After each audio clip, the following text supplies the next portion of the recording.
YouTube, welcome back to the channel. If you saw my review of the Spectacular Spider-Man last week, I mentioned in that video that I was going to be picking this guy up right here, and I did, and he arrived to me yesterday, so we'll be taking a look at him next. So we got Spider-Man. This is the wall-sticking web Spider-Man. I think it was released in 2009 by Hasbro. You can see right there, got Spider-Man right there. See him in the packaging, got the web behind him. Nice look at the package. I really like the art right here on the front. Really nice packaging. We got to look at the back of the packaging right there. It's got a quick read up at the top. You can pause it right there. I'm gonna actually read it real quick, but if you wanted to read it for yourself and pause it, there you go. But it says, given incredible powers by the bite of a radioactive spider, Spider-Man dedicates his life to making the streets of New York City safe. With super strength, spider sense, and amazing wall crawling and web spinning abilities, he's the city's favorite wisecracking crime-fighting hero. Spider-Man, that's the dude. So, yeah, and then you see the picture on the back, nice render of the figure there. Got the wall-sticking web obviously behind him, and here's some other figures in the wave. So this is. A lot of these are older figures now, of course, from the Spider-Man line. So we got Spider-Man right here. This is the red and black costume Spider-Man. It's actually like a variant of the normal McFarlane Spider-Man, the red and blue. So, Hasbro kind of did their own version of it. So that's that one right there. Got another Spider-Man in some kind of interesting gear. Not really sure what that is. Got a black costume Spider-Man. We got Juggernaut, Venom, and Carnage. So I'm going to go ahead and open this guy up, get him out of packaging, and we will take a closer look. And real quick, I just want to give a quick shout out to the review spot on YouTube. It's actually, his channel is the reason that I am reviewing this guy in the first place. I've been on a big Spider-Man phase lately, looking at figures and things. That's why I picked up, that Spectacular Spider-Man figure recently. And YouTube actually recommended Spot's review of this guy to me last week, and so I went, about a week ago, I went ahead and watched it, because I had never actually I couldn't recall ever seeing this particular Spider-Man figure, and there's actually not a lot of reviews of it on YouTube at the moment, so I was, after watching his review, I was very intrigued and impressed by the figure, at least for the overall look of it. Definitely caught my attention, so I was like, you know what, let me go ahead and try and pick this guy up. And sure enough, I did just that. So get him out of the packaging here and get into this good old review.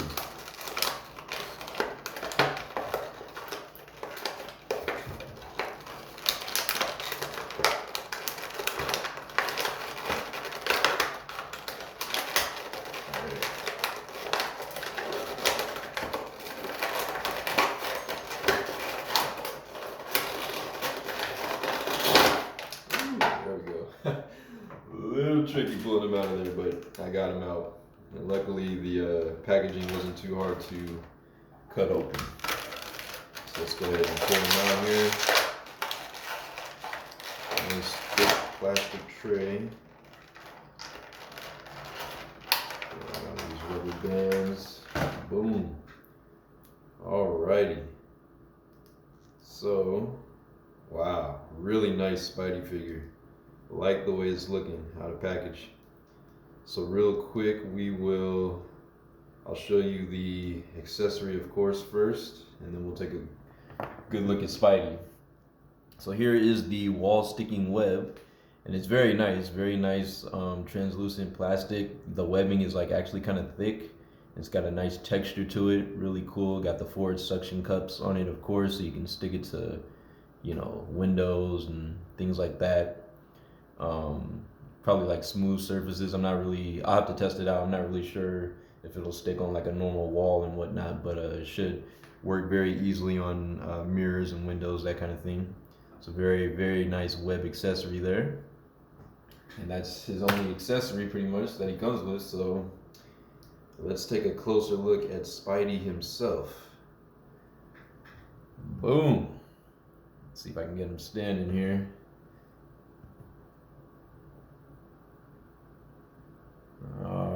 right, there he is. And I like him, man, out of packaging. And one thing that kind of drew me to this figure is the overall classic look to him, of course, but then also his proportions. He has like kind of odd proportions, and if anything, it kind of reminds me of like, you know, like a Spider-Man video game. How some of his proportions are so exaggerated, like his hands. He's got really big hands, as you can see, long, skinny fingers. He's got a big head, like a pretty freaking big head, and that was something that Spot mentioned in his review, was that he felt like his head was too large. And while I kind of agree, at the same time, I also like it. I don't know. I feel like it kind of gives this particular figure some character. And, you know, he's also got some big feet, pretty big, clunky feet. But, yeah, I feel like this is a very stylized figure. I think they stylized it after a particular, you know, comic book artist. And I'm not exactly sure what artist they might have you know, taken inspiration for this particular figure, but I was looking at some I looked up several Spider-Man comic book artists, just because, you know, I wanted to do some research on this guy to see if he was actually designed after somebody in particular.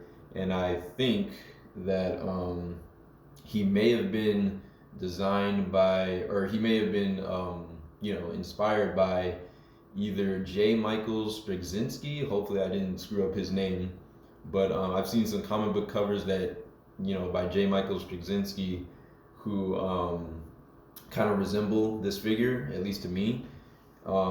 It may have also been modeled after some of the art by Mike Deodato. That's another famous Spider-Man comic book artist who's done covers, and his art looks kind of similar to this figure as well, at least in my opinion. And then I think also maybe J. Scott Campbell as well. Yeah, I think you could make the argument that J. Scott Campbell may have had some influence on this particular Spidey figure. But I really like it, man. Just like, I really like the coloring on it, you know, like the red and blues, even though it's not my favorite like shade of red and blue. I just really like how rich the color is, and like how much the you know, look at that back spider logo. Like, look how clean and bright and bold that is. Like, look how it stands out. It's really, really nice coloring on this figure. Not a whole lot of shading or anything like that, but it's still really, really nicely done. You can just see the details. I like that you can see all the webbing, like the web lines are sculpted in there, of course, and they're also painted in, and it just gives the figure a really, really nice look. And I'm actually going to show you real quick. I gotta go grab my laptop real quick. I forgot to bring it in here, but I'm gonna show you really quickly some of the art that those guys that I just mentioned, what some of their art looks like, and then I'll show you a comparison of it with this figure. So I'll be right back. Don't go anywhere, y'all.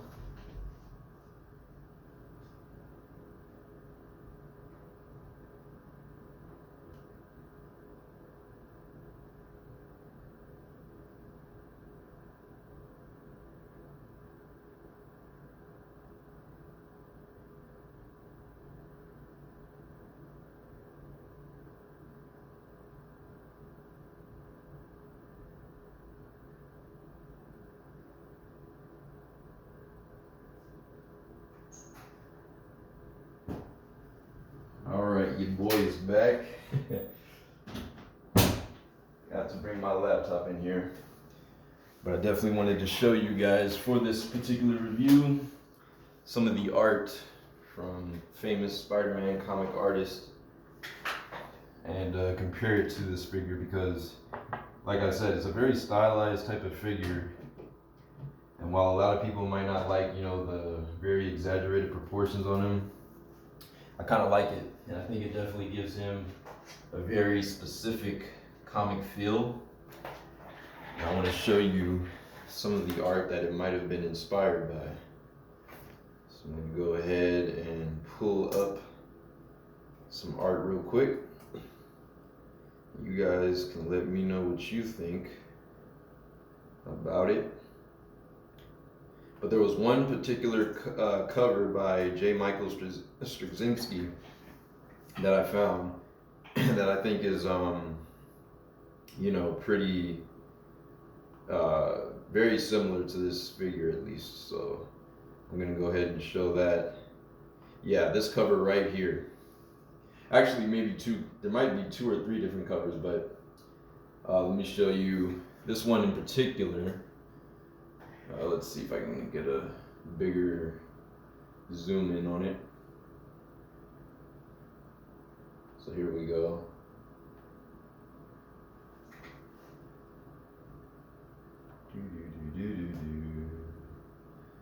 My bad, guys. It's just loading real quick.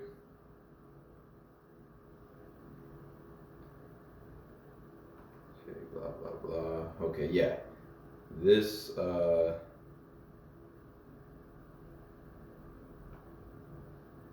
this particular cover right here, I think is very very similar to this particular type of Spider-Man figure. So I'll move him aside real quick. Like even the coloring and stuff, maybe not necessarily the blue, but even like the lighter color of red in this comic cover, I feel like it definitely has, you know, some kind of like resemblance to this figure, because this figure has a much lighter shade of red and a pretty dark blue, like almost navy blue. It's like a very dark shade of blue, but yeah, just like the overall proportions, kind of like the long skinny fingers. The head isn't really huge or anything. I got, to be honest with you, I couldn't really find artist that drew his head like super huge or anything, unless you maybe think of like the Ultimate Spider-Man comics, like, you know, they tend to draw his head. I think it's like, what was that guy's name? Something Bendis, but I think he's responsible for most of the Ultimate Spider-Man comic covers. So yeah, I think that you know, somebody tends to draw Spider-Man like really skinny with like a big head, but it doesn't quite look like this figure. So if anything, I would make the argument that maybe J Michael Straczynski, I really don't know how to say his last name, but you can kind of see it right there at the bottom of the cover. I think this might be based off of his art, and then there's some other covers. Now, for the longest time, I thought that this cover right here, I don't know if y'all can see that. Let me slide it over. This is a pretty famous cover right here. Spider-Man swinging away with Mary Jane. You got all the villains at the bottom. I've always thought that was a J. Scott Campbell cover, but it actually says below there by J. Michael Straczynski, and it also says John Romita Jr. and Mike Deodato Jr. So I'm not really sure who's responsible for this particular cover, like the drawing of it. Maybe somebody else like did the actual coloring for it, but I feel like this is a pretty good representation also, because even the shape of his head in this particular, let's see if I can pull up the image so actually you guys can see it up close. I feel like the image of like his head in this one, just like the overall shape of it, I feel like is very, very, very similar to how it looks on this figure. So you can see, actually here, I'll try to move the camera closer. Hopefully I don't stop the video. You can see right there, like, see the overall shape of his head? See how it like, kind of like his jaw, it kind of tapers, and then as it goes towards his chin kind of like has like a square type of look to it, like it's like squared off, and like the overall shape of the lenses and stuff. And then you look at this figure right here, I feel like it has a very similar type of shape. Like, see that? See how like the jaw kind of tapers off and then it squares off at the chin, and the overall shape of the lenses on the eyes, I feel like that looks very similar. So that's what I was thinking. Maybe J. Michael Straczynski or J. Scott Campbell, maybe. You can make an argument for Mike Deodato, but I just wanted to show that real quick to you guys and get your thoughts on it. If you have this figure, or maybe you know that this figure is modeled after a specific comic artist, I would love to hear your thoughts about that in the comments below. Please let me know, because I would be very interested to find out who exactly this figure might have been inspired by, like, you know, the overall look. But anyways, yeah, man, this is a great figure. So let's get into articulation, and then we'll talk a little bit more. So obviously the big head, the big head is on a ball joint, so we can look up without popping off. It's got some major lollipop going on, but looking up, he can look that far, and then down, he can look not too far down. He can kind of tuck it. Yeah, he can kind of like tuck his head in a little bit, but not too far down. Definitely more range going up. But there's that, and then of course, being on the ball peg, you can get a full rotation in there, all the way around. He's got a hinge for the arms or in the shoulders, so they can go up about that high. So yeah, about a 90 degree angle. He's got these, like I said, these very exaggerated, very kind of oddly shaped arms and big hands, but he does also have a single jointed elbow. At least I think it's single jointed. Wow, he's actually you can actually make him like double jointed, at least like it looks like that. You can actually bend his arm backwards, which is kind of weird. You see, it's almost look like he broke his arm. Like he's got like a disjointed elbow or something right there, but you can actually swing the elbow back like that, and then for the range going forward, he gets basically about a 90 degree bend like that. So that's pretty cool. So even though it's not a double jointed elbow, you actually get some pretty interesting range going backwards. That's actually pretty interesting. I don't think I've ever seen a joint quite like that. And then you've got, the swivel for the hands. Hands can swivel all the way around, and they have a hinge. They hinge in and out like that. So that's cool. Put his arm down by his side. He doesn't have any torso articulation, no ab crunch, no diaphragm joint or anything, but he does have a waist twist. So he can rotate all the way around like that. Got a nice waist cut. For the legs, he can kick up. He's got a hinge, so he can kick up about pretty much all the way up. Pretty much, yeah, just about a 90. His leg kind of curves off, but it's basically a 90 degree angle. You can get it down. Let's see, out to the side. Not really. I think that's because of the way they've got his legs hinged. The hinge is basically facing forward, and so it's only really going to allow for the up and back, or kicking up and kicking back motion. Not really out to the side, unless you you can manipulate it. You just gotta rotate. You can kind of kick it out to the side, but the only bad thing about that is he's gonna have his leg kind of like facing this way instead of having his feet. Normally, like you would have the figure where they could do the splits and their feet would kind of be facing like more towards you, but on this figure you would have to manipulate the hinge and kind of get him kicking out like that. So that's all right, and he doesn't get a whole lot of range. His leg is still kind of low, but that's all right.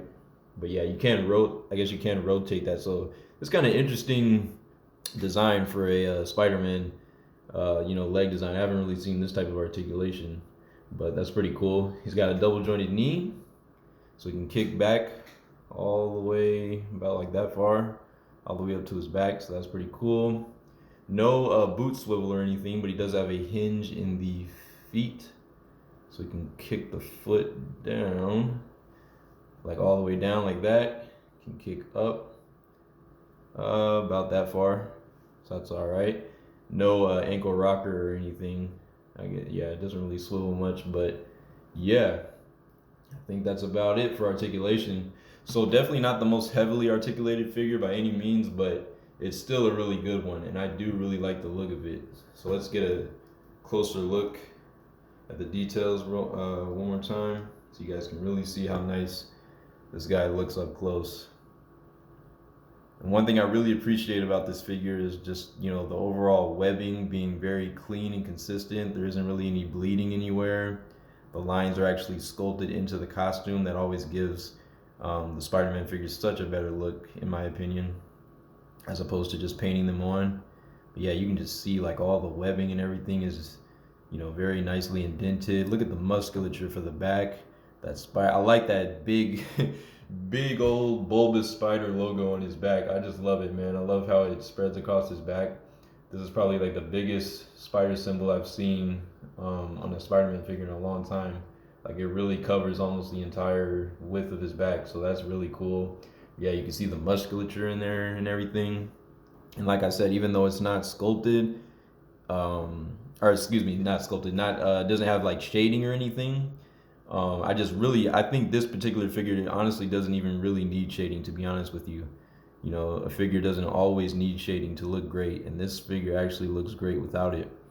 Like the colors and everything, the red and blue is nice and rich. So you got like a little bit of a plain paint splotch right there, but that's all right.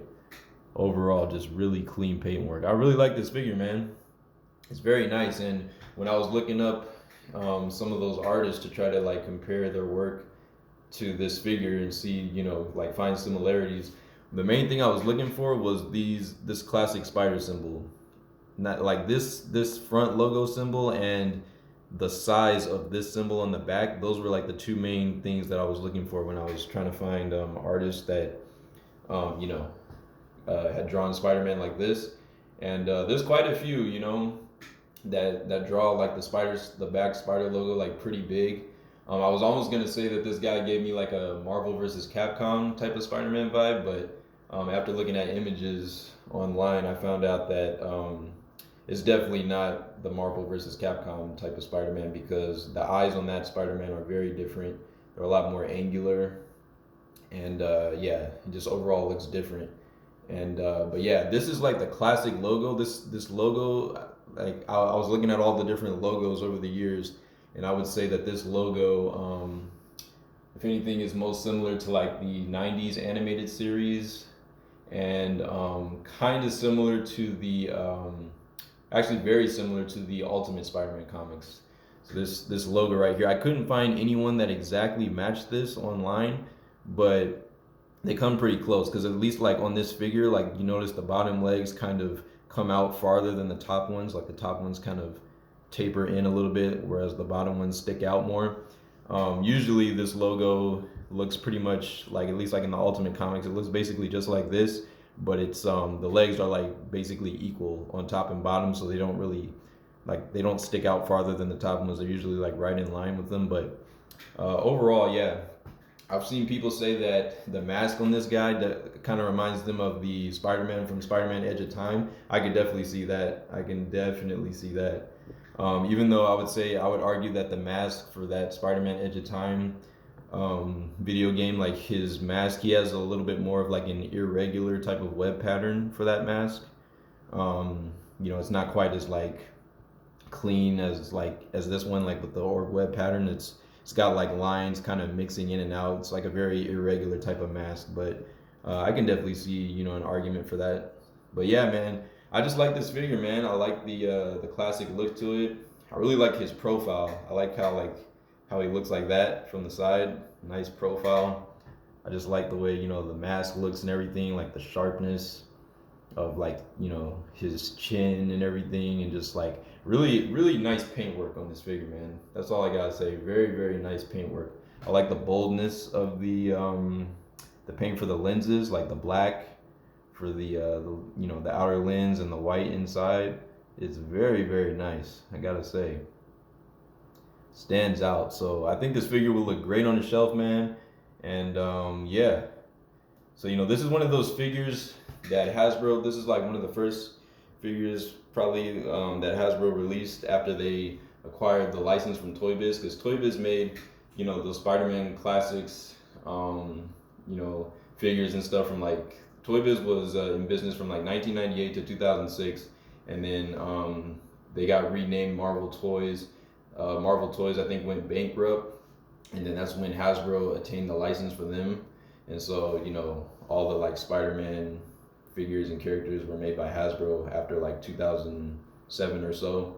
So this is a really nice figure. This, to be honest, this figure definitely gives me like Toy Biz type of vibes. Like, I really like, you know, Hasbro's level of detail and like the richness in the paint and everything, and the overall sculpt of this figure. It definitely gives me a Toy Biz feel, because if I were to see this on a shelf today, I would have thought that, you know, Toy Biz made this, but it turns out this was a figure by Hasbro. So I think, you know, they definitely took notes back then when they took the license from you know, old Toy Biz.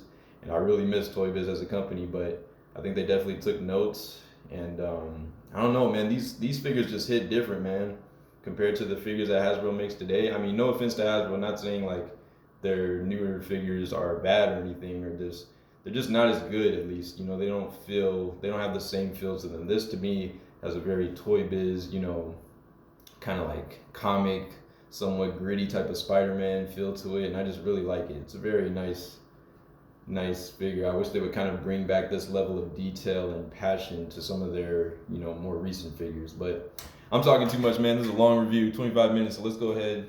I'm gonna measure him out real quick. He stands at about,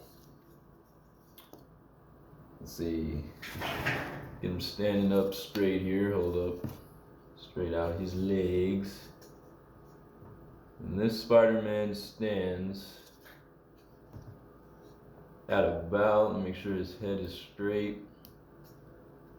on here. He stands at like about maybe 6 1/4 inches, or just under 6 1/4, maybe like 6 3/4 inches maybe. So yeah, pretty nice size to him. So let's get some size comparisons on him and we'll get on out of here. So here he is next to the Spectacular Spider-Man that I just reviewed last week.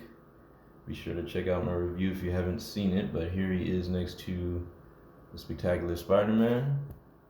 Superposable Spider Charge Spectacular Spider-Man. So they stand actually pretty close. I think actually the Spectacular Spider-Man is a little bit taller. I didn't expect that. I actually thought he would be a little bit shorter than this one, but that's cool. So there's that. Let's get him next to a Toy Biz figure. Got him next to the Vulture from the 5-pack. The old Toy Biz 5-pack. And I think I'm gonna have to hold him up because he didn't want to stand earlier, but you can kind of get a sense of the height between those two. Vulture actually stands a little bit taller than that Spider-Man, so I think that's all right. That's like an appropriate comparison, so that's good. And here it is with the McFarlane Spider-Man, my boy. Now, nothing will ever beat this Spider-Man for me when it comes to a classic comic look for Spider-Man. Overall, I just like this design the best. I like the colors on this the best. This, like the red and blue on this costume actually kind of matches like the one on, or like pretty close to the one on the front of the packaging that I showed for this guy. But yeah, this will always be my favorite comic Spider-Man figure. But this one is actually a really nice, you know, I think this could be like a potential runner-up. Very nice, you know, classic Spider-Man figure for a comparison. So yeah, that's how those two look. McFarlane's a little bit taller than this guy. This guy's actually shorter than I thought he would be. That's interesting. And then next, I will show you real quick. Finally got my Green Goblin out of the. I remember I didn't have him in my collection video. I forgot to grab him, so I finally pulled him out. I don't know if he's gonna stand right now, so I'm just gonna hold him. But here he is next to the movie Green Goblin from the Raimi trilogy. And sorry, yeah, I kind of have to hold him, but yeah, they're pretty close in height. Green Goblin might be slightly taller from the top of his helmet, but yeah. So there it is, guys. Sorry for such a long review, but there was a lot I wanted to kind of talk about. Real quick, here he is next to the retro Peter Parker. I just wanted you guys to see like a modern day Peter Parker figure from Hasbro, how he looks next to this figure. And the Peter's actually taller than this guy, so yeah, you can see that there. But yeah, just in case you wanted to know how that looked. But yeah, thanks for watching the review, guys. Sorry it was so long-winded. I just really wanted to show you guys, you know, some of the art and things that this guy might be inspired by. He did come with the same catalog. At least I'm pretty sure it's the same catalog that the Spectacular Spider-Man figure did. So it's probably got, you know, the same characters inside for other figures that you can get. If you want to see that, just make sure you watch my video on the Spectacular Spider-Man. Because yeah, I think it's like the same catalog. But yeah, wanted you to see, you know, some artists that this figure might have been inspired by. It's a really nice figure, man. If I had to rate it out of 10, I'd probably give it like solid 9.5 out of 10. I think like maybe the only thing that could have helped it is like a bicep swivel. If they had thrown in like a bicep swivel. I don't think he technically needs double jointed elbows, but maybe if they wanted to throw that in and just maybe more articulation, kicking the legs out to the side. But overall, I'm pretty happy with this figure, so I give it like a solid 9.5 out of 10. But anyways, thanks so much for watching, guys. Sorry for rambling so long, but thank you for watching my review. Be sure to subscribe, leave a like on the video, leave a comment. Again, if you know maybe what artist this is inspired by, I'd love to know, so leave a comment below. Thanks so much for watching, and I will catch y'all in the next review. It's your boy Bio. keep the action going. Peace.